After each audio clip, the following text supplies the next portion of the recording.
Now that we imported our data in the previous videos, let's go ahead and take a look at the assumptions. There are 3 predefined assumptions that you get, and we'll probably add more as we go forward. You have your company name, company owner, and the project name. The idea is that you can reference those when you build your reports, and then if you copy the whole project and use it as a template for another client or another analysis, this will be automatically updated with the relevant project name, the relevant company name, etc. You can also add your own assumptions, and those can be pretty much 2 types.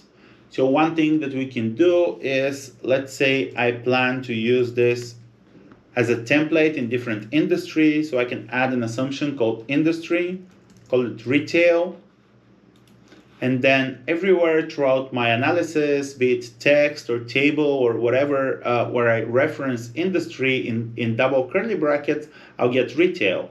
And then I can clone this project, come here, change that, and just say, online shopping, which is pretty much the same, and save that, and it will update throughout. You can also add numerical assumptions. Let's say I want to get my return on equity hurdle rate. I want this to be 25%. So now what I can do is whenever I'm building logic or creating a chart or anything, I can reference to this and use it into calculations. Pretty much the same as with the industry here.